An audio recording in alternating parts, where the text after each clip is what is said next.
जो व्यक्ति हमारे स्क्रीन पर अभी थे, मोहम्मद मुइज़ू, ये मालदीव्स के प्रेसिडेंट हैं। और अभी जो हमने मालदीव्स के साथ थोड़ी सी तनातनी देखी थी, किस तरह से प्रधानमंत्री ने कुछ बोला नहीं था। वो एक अंडमान निकोबार की नहीं एक लक्षद्वीप के बीच पर गए और वहां से, तो ये इंटरनेशनल साख किस तरह से दिखाता है, इंटरनेशनल प्रावेस दिखाता है इंडिया का। ये सब कंटेशियस इश्यूज हैं। अभी तो सब गुडी जी गुडी है।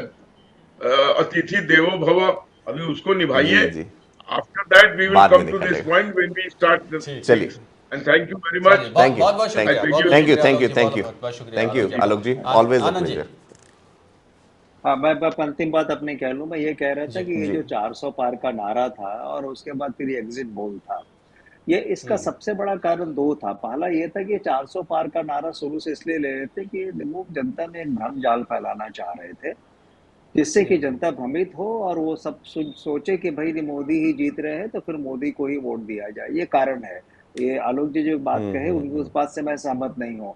उसी तरह से ये था कि कहीं अगर कुछ मौका लगे तो अगर हम नहीं भी आ रहे हैं तो ये जो एग्जिट जी पोल का जो हुआ था, खास करके मार्केट जो इस तरह से हुआ और जी 30 जी जी। लाख करोड़ रुपए का जो जो पैसा का इधर से उधर हुआ, ये सारी चीजें जो है ये इनको स्कैनर में डालती हैं। और इन्होंने कोशिश तो अच्छा, वही की थी कि ऐसा भ्रमचाल फैलाएं जिस भ्रम के अंदर सब आ जाएं और उस भ्रम के बादल को टूटने ना पाए, लेकिन वो तो टूट गया। जी वो तो सामने स्पष्ट है जी। ठीक। Thank you sir. बिल्कुल। आनंद आप साहब, थैंक यू, चलो, आपको बहुत भी बहुत शुक्रिया आपका। बहुत बहुत शुक्रिया। और आपका दिन गुड इवनिंग आपको हम कहेंगे यहाँ पर। आप प्लीज़ थैंक ब्रॉडकास्ट यू देखें फिर आगे भी जो ये नज़ारे जी और जी तस्वीरें जो आ रही हैं वहाँ से। बहुत बहुत धन्यवाद आनंद साहब, जी। हमसे बातचीत करने के लिए। धन्यवाद धन्यवाद थैंक यू धन्यवाद। योगेश। यहाँ पर देखिए, ये जो जमावड़ा है, तकरीबन 8,000 लोग यहाँ पर अभी बैठे हैं और सारे हेड्स ऑफ स्टेट, जैसा हमने जिक्र किया था श्रीलंका के, और ये यहाँ पर बांसुरी स्वराज सबसे पहली कैंडिडेट ये थी हमारे चुनावी दौर में जिनका हमने इंटरव्यू किया था। खंडेलवाल साहब जो है वो भी दिख रहे हैं साथ जी में बैठे हुए जी उनके, जो जी, कि पुरानी दिल्ली से, चांदनी चौक से सांसद सांसद बनकर बने हैं। आए हैं। दिल्ली की 700 सीटें बीजेपी ने जीत ली।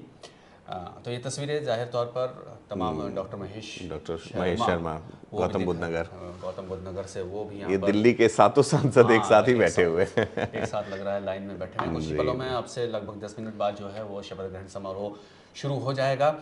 लेकिन जो बात हम पंकज कर रहे थे, अपने मेहमानों से भी जो चर्चा कर रहे थे, जो भी स्वरूप रहेगा, शायद कुछ लोग जो पुराने मंत्रिमंडल में दिखे वो नहीं दिखेंगे। हो सकता है वो उन मजबूरियों की वजह से कि जो सीटें जो हैं, जो स्थान जो है वो दूसरे अलाइज को अपने देना पड़ेगा, हाँ हाँ, भारतीय जनता पार्टी को, उसकी वजह से शायद उनके नंबर कट सकते हैं, उनके पत्ते कट सकते हैं, कुछ नए चेहरे आ सकते हैं, या फिर किसकी कैसी परफॉर्मेंस रही जाहिर तौर पर भारतीय जनता पार्टी वो भी देखेगी। उस आधार पर जो है वो जगह मिलने वाली है।